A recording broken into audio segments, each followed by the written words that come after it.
think it was a few months ago now. I was scrolling through Instagram, as you do, and a reel came onto my feed, and I was instantly struck by the visual nature of this video. But not only that, it was a message that was being delivered through this video that just stuck with me on so many levels. And after that, I had to follow your account and find out all about what this was, which was Nakaya. And I got so excited by everything you were talking about, and I felt in such alignment with everything you were talking about. I had to reach out and invite you, and it's an absolute honor for you to come onto season 2 of this podcast and talk to me today. So thank you so much for coming, David. Oh, thank you. It's an honor to be here. So what I'd love to do, I guess, is start with source, right? In terms of when we think of this world, which we're going to explore, this universe, which you're going to explore, and how story and AI and philosophy and all of that feature in that, I guess we've got to start with source. So the concept of Nakaya and this concept of source, what is it? And what does its longing to experience teach us? Or what is what you're hoping to teach us? You mean like the project itself and the story within it? I guess so, yeah. I mean, those can both be the same thing, yeah. Yeah. It came from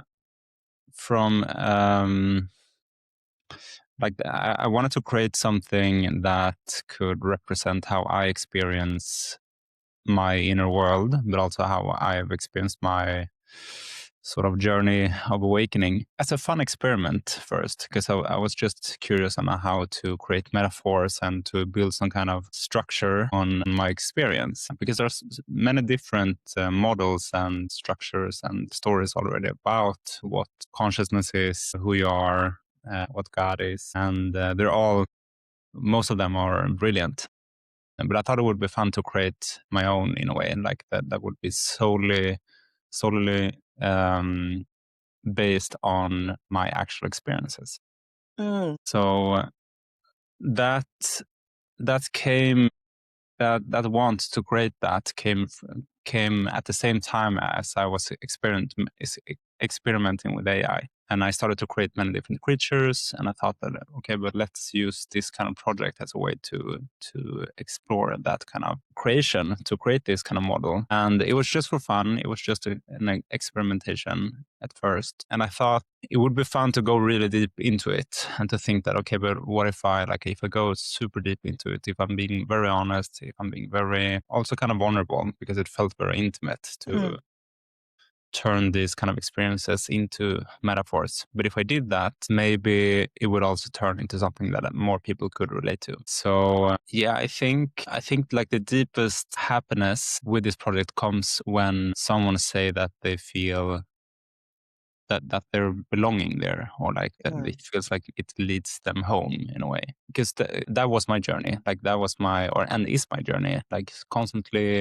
like reflecting and feeling into, does this behavior, this decision, this person takes me further away from feeling home, or does it brings me closer to that place within myself? I think for me, that's a very important journey. And if this project can actually help people feel that feeling of coming home, I think that's the highest success. So I would say that is what I really want this project to convey and to help people with. I love that. And I guess, I'm hearing that, and I'm understanding from your own experience and your own journey, it's helping others to experience that themselves through a different means, through something that is artistic and creative and gets you to think and feel differently than within the human to human realm, which is wonderful in itself, but it's a different way of thinking about that. And it's a different way of experiencing it, right?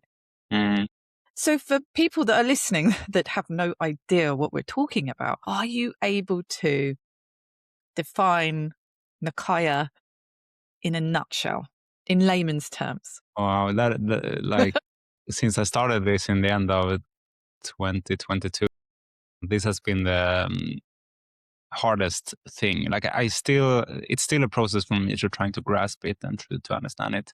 And in a way, it feels like the project itself wants to be free. That is always something that I come back to. Like whenever I try to define it or trying to put it in a box, it feels like it itself wants to like break free and kind of like have no form.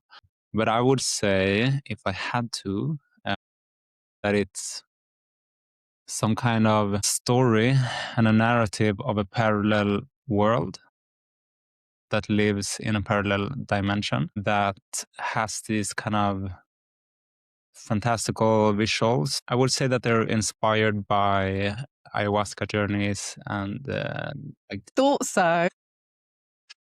But I didn't do it consciously, actually. But I guess like when you've been there and you've seen those spectacular things you can see there, it never really leaves your mind. So I think in the background, I was always like inspired by it. And when I was able to get close to that with AI, I think that was something that sparked my interest. So even if it wasn't consciously, I would say that it is inspired by that. I think that was also the reason it became big in the beginning, because it started to grow in Brazil first. Yeah, so I think Brazil is it's the biggest, country when it comes to my followers, and they have ayahuasca very deeply integrated in their culture. So I think they were quicker maybe to be able to relate to it. And but yeah, I would say that it's another world in a parallel dimension that has this kind of energy and expression to inspire us to come home, and by doing that create hopefully a better world, a world that is based on like creativity and inspiration and love and those positive characteristics. It's a vehicle of which to deliver those types of messages and act as a mirror. Exactly. For us as humans in our human experience.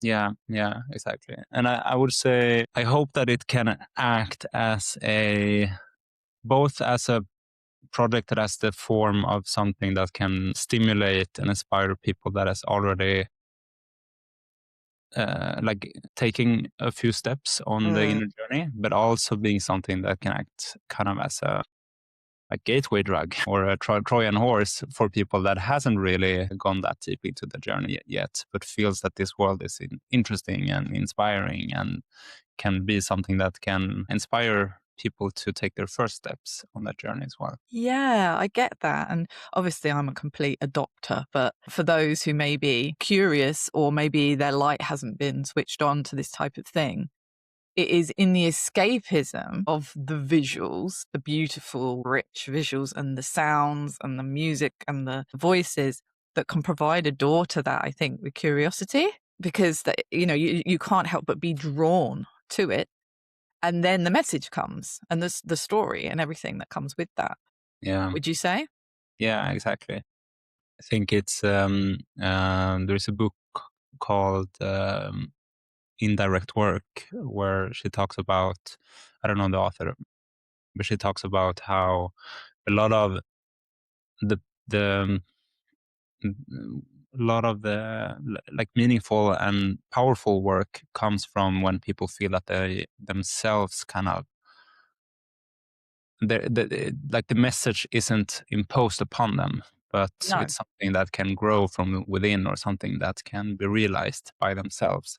So that's also like a balance where I try not to, I don't know if this is a saying in English, but like write everything on their noses, but instead creating something where they can get insights by themselves. Yes. And often by like using questions, like having these creatures ask humans and the audience something. Yes. Let's talk about the creatures. On the edit of this video, for people that are watching on YouTube, if it's okay with you, I might add some images of the creatures, if that's okay.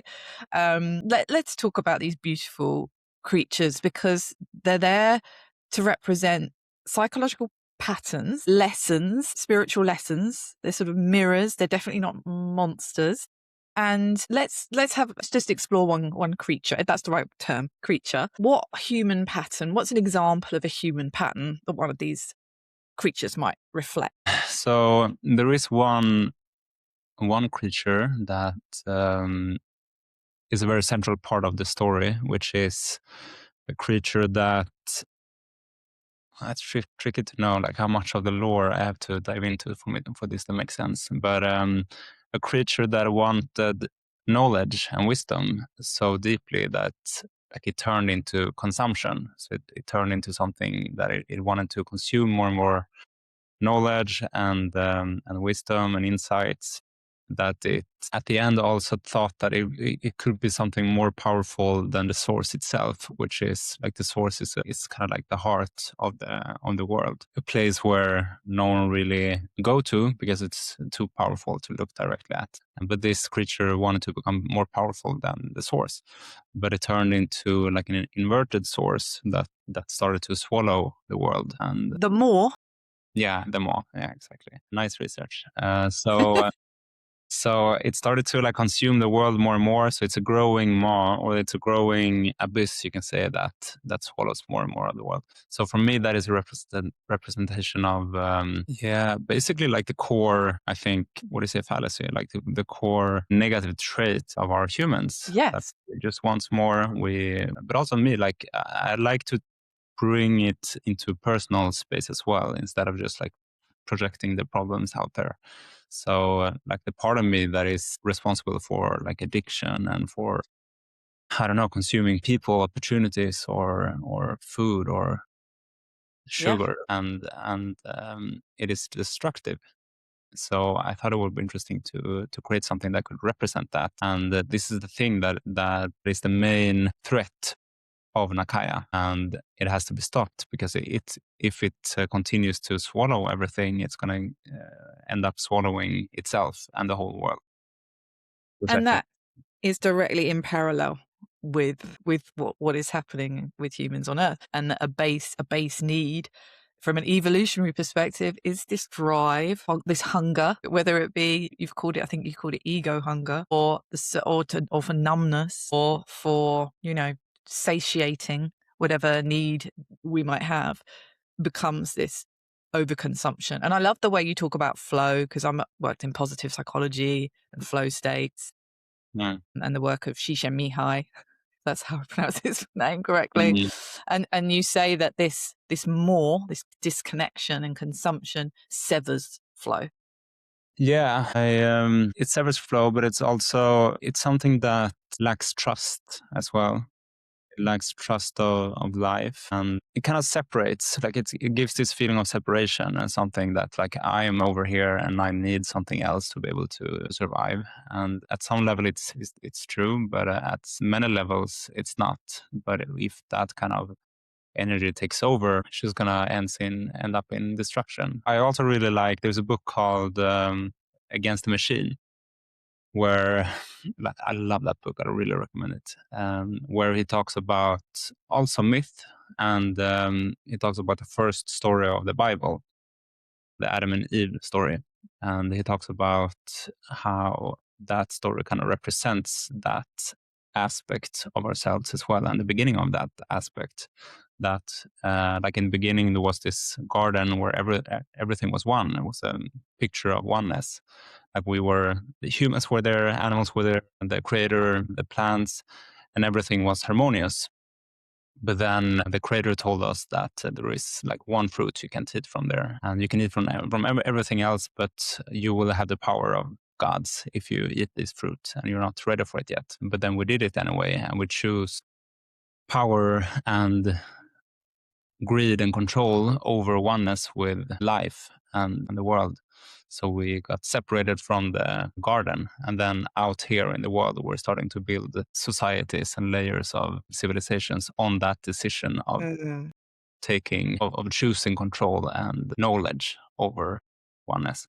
And I think it's a very interesting story, and I think a lot of it represents something that's true in us. Yeah. And as you're talking there, and obviously this whole season is about stories, in our DNA, and how as humans we are wired for story. And in telling story, it is the creation of a flight simulations in our brain to enact things, to imagine things that haven't happened yet from a survival perspective.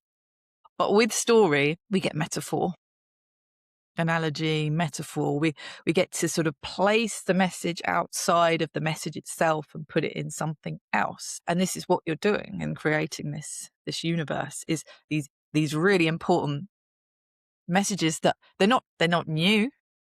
They're not necessarily new, but they're being told in very new ways, so that they can really land in this space and time and really hit the hearts and minds of the people that you want to hit, and create that thought and I guess that action, that change. The creature that you're talking about, is there hope, or is it more to understand that that's the type of human condition that this creature is representing in Nakaya? And there's not necessarily a hero's journey upturn to that story. It's more identifying those needs in ourselves.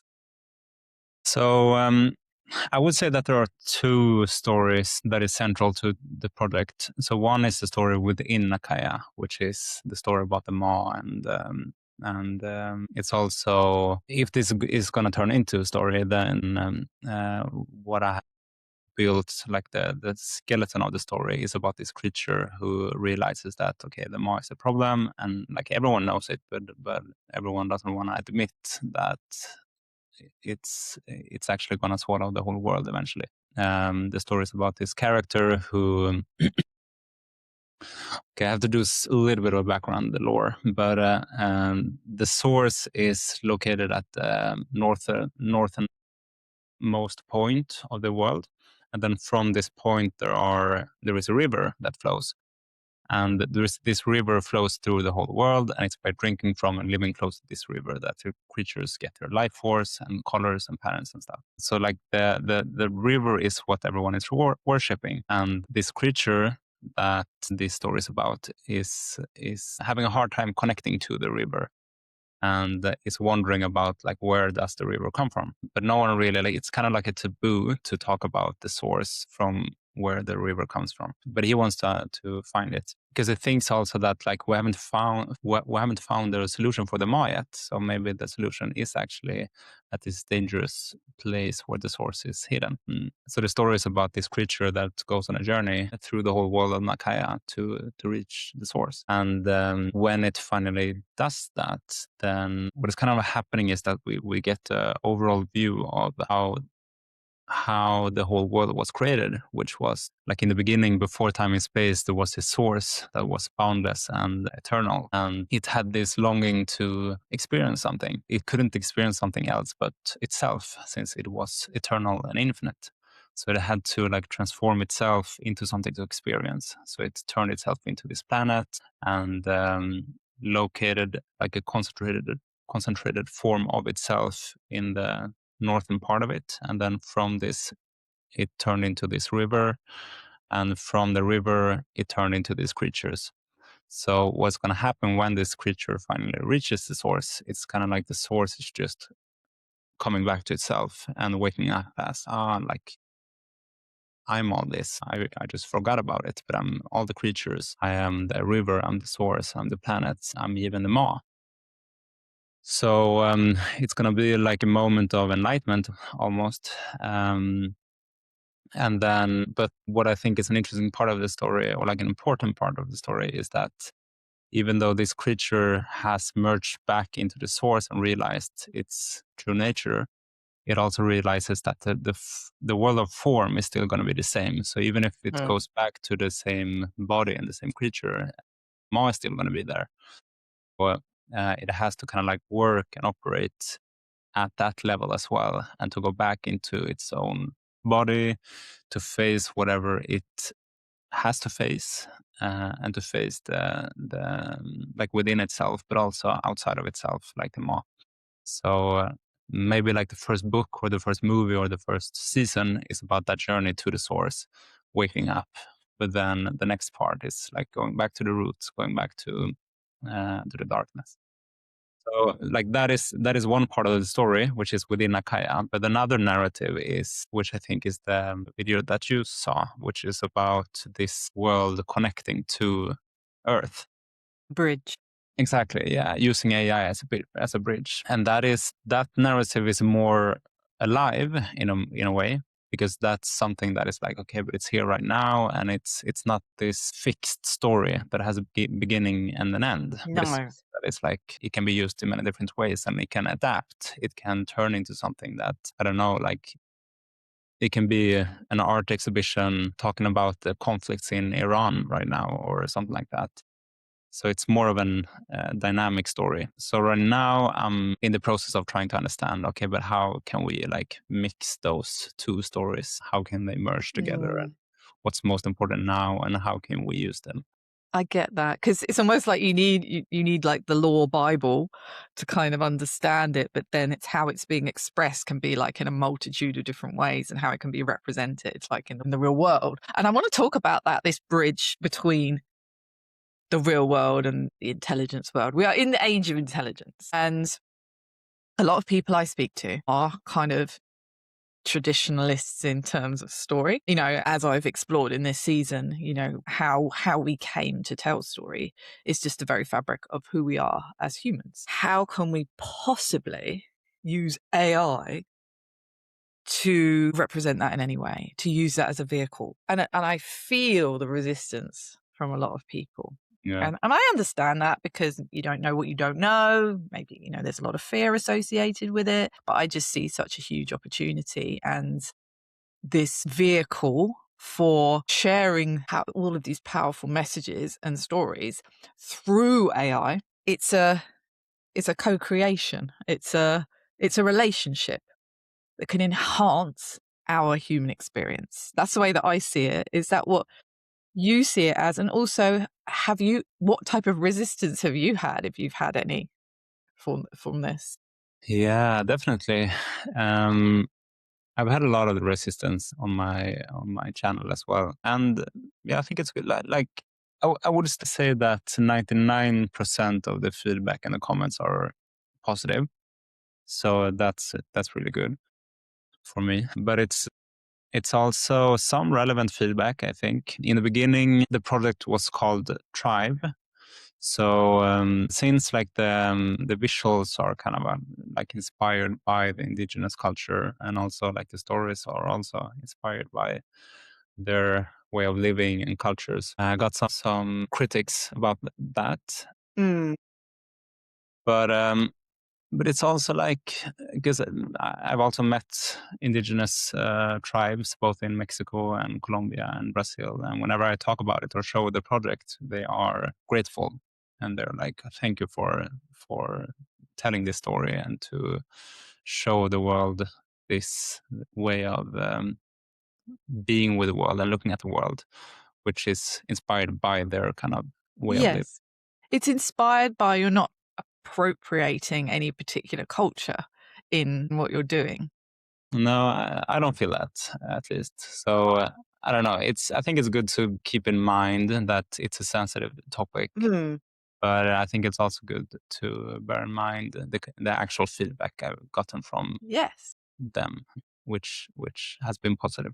But then, yeah, I've gotten some critics from like about AI, and especially now when people are getting aware of how much water is being used. Yeah. So I think that's a relevant topic as well.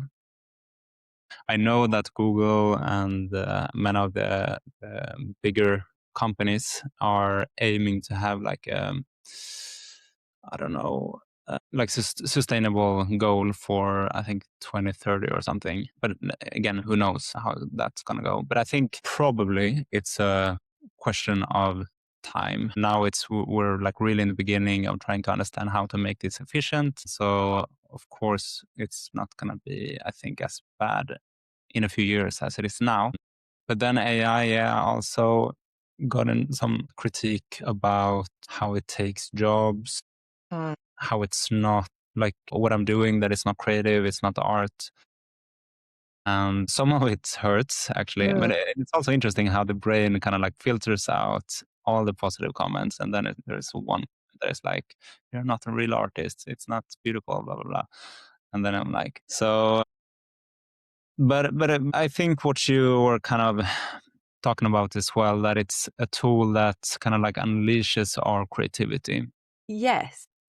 And that's both beautiful and scary. And I think it becomes even more important that we create a world and like a world where we kind of like foster healthy minds and healthy ideas, because the ideas now are going to be more important than ever, since like the tool on how to manifest them is reduced to just like typing a word. Right.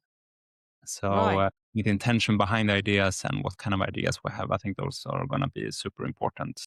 Like the importance of starting to look within and starting to do like inner work. I think that's more important than ever. Yeah, 100%. As I mentioned, I'm doing this. I started it over Christmas, this AI side project where I've created this a little very mini world, one person that's kind of in alignment with what I do in my business. And do you know what? It really did enable me to think creatively. So, I was feeling like I was expressing myself creatively when I was immersed in this.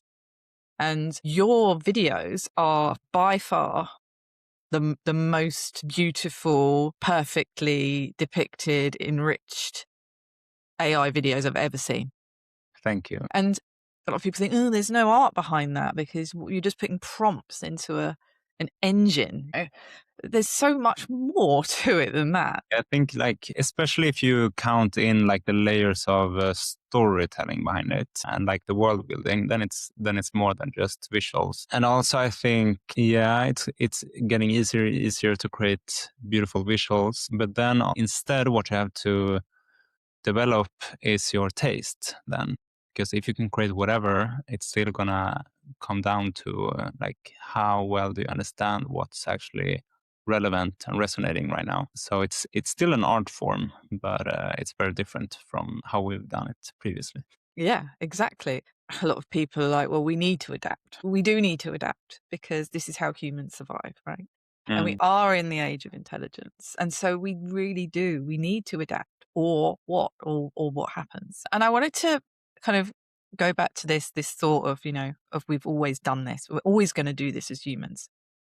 We're always going to tell stories. It's just part of who we are. From, the ancient campfires right through to the last episode of this season is 10,000 plus years in the future. What's going to be happening then, right? And what I'd love to understand is, from your perspective, is how do we keep enchantment? Because I think that's part of this sort of magical thing that unlocks thoughts in your mind, opening our hearts and minds without it becoming escapism. Yeah, exactly. I think that's the tricky question or like challenge for me as well. When Avatar was released, there was this thing like phenomenon called the post-Avatar depression, because people wanted to, like when they got out of the theaters, people wanted to be in that world. So everything felt gray in this world. So that's an interesting effect and something that I would like to find a solution to, because my dream would be for this world to be something where we can go there and bring inspiration back into our world. Yes. Yeah. And to create this world, make it as vibrant and liveful. So yeah, and also it also comes down to like what kind of format this project is going to take. Like if it turns into this new kind of World of Warcraft kind of game, then if it's made very well, maybe that's could be a net negative effect, because people are like so mesmerized by it and they spend so much time just being in that world. And I don't want this to be something that like sucks you in and then you are trapped in there and you Yes. spend more time there than being with your friends and family. And yeah, so it's tricky to like all the time trying to figure out how to create an as mesmerizing world as possible, but still wanting people to choose our world as well. I think, it's that thought of the mirror. rather than it crossing some kind of threshold and immersing yourself in that world. It's a mirror. It's kind of like happening parallel. We could be looking, we can be observing, and we can be being affected by it in a positive way, but not by fully immersing and escaping. And I think, that is definitely possible. I'd love to get your thoughts on where you see this in 5 years. Like, what do you want to be happening in 5 years' time? Yeah, I think, like I told you in the beginning, like Nakaya wants to be free. That is one signature characteristics I feel about Nakaya. But another one is that it wants to break new paths, or what is it? Well, it wants to be innovative, and to take new forms and to create something and be something new. Um, Even if I think most of my followers want this to be a movie, which might happen, and that would be amazing as well. But I also want for this project to find new ways of expressing itself. So maybe, yeah, some different forms of immersive experiences that also allows people to maybe be part of the world and the world building as well, but also be something that can encourage them to take deeper steps in their inner journey. So like maybe in these art exhibitions, there are different, I don't know, rooms or caves or something where there is a theme or something like they have to share about, or they have to go into themselves. Like, I think that's what I want, like to find new forms of experiencing worlds, and this world in particular. In this world, yeah, I love that. I can really see that, like an installation almost, like a new museum, like an immersive experience that's Yeah, also yeah, I would love that. But also, like the problem with that is that it's a little bit more limited. Let's say we spend a lot of money building it here in Stockholm, then no one from Brazil, for example, which I feel is like right. first audience, they can't access it. True. Yeah, there's pros and cons, but I'm still figuring it out. Like, okay, but what form does this want to take? But also, it depends a little bit on whoever comes along, like when it comes to finance and funding and what's actually possible with the funding that comes. And for now, it can stay in this virtual space because that's where it needs to be, because it can reach so many people whilst you're building and sharing about what this is. It needs to be in the online virtual space in order to grow, which is right and fitting. David, I've loved speaking to you. I'd just like to kind of close this conversation off with something for the listeners. Question that they can think about, a single act maybe that they can take thinking about this that can reconnect them with their source, their flow, bringing that into the real world. Yeah, single act. I listened to, I don't know if you know about Arya Shanti, who is a spiritual teacher. And he talks about if you've had the experience of the source, maybe through like meditation or psychedelics, it's such a intense and divine state to be in. And then it's tricky to know exactly like how to embody that and how to bring that into your life. But what he says is that like one simple thing that it's simple but it's still hard is to choose honesty and to choose truth and to tell it all the time. And I think that's, yeah, like if God is enlightenment, if that is truth, then of course like telling the truth and being true to yourself and to be true in your decisions and in your speech, I think that's kind of like an obvious converting of that kind of energy. So I would say that, and it's much easier said than done to always be honest. And there are many different ways to be honest as well. You don't have to say like there's not one sentence that okay, but if I'm going to be honest, I have to say this sentence. But there are many different ways of telling the truth, and you can be more or less harsh in that, but while still being true. And so I think that's for me that's a very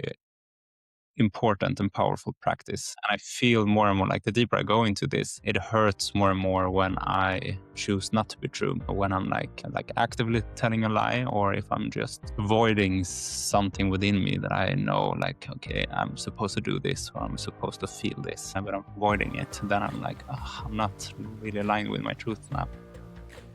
So I think that journey in itself, it's rich enough to occupy us for a few years. I love that. Yeah, the quintessence, really. I really relate to that, and have to check in with myself continuously with that. And I know now when things just don't feel aligned, I really feel it. And something I'm teaching my son at the moment about honesty and truth. How old is he? He's 10. He's the white lies coming in, you know, to sort of present a different version, a better version, and just keep reminding him that he doesn't need to do that. Being honest and being truthful is the best way. But he's 10, so you know it's going to take a while. But it's such an important message. Thank you for sharing that, and for people who are listening and saying, "I want to know more. This is fascinating, and I want to find out more." Where can they go? Where's the best place to go where they can find out? This is my Instagram, which is nakaya.world. I have a website as well, which is nakaya.world as well. But you'll find even more information on Instagram. So I think that's better. It's the best place to. But that's how I found you. So, David, thank you so much for spending the time to speak to me today about this incredible world that you've created, and I'm looking forward to listening to this back in the context of what we're talking about here. So thank you so much for your time. Thank you. Wonderful conversation.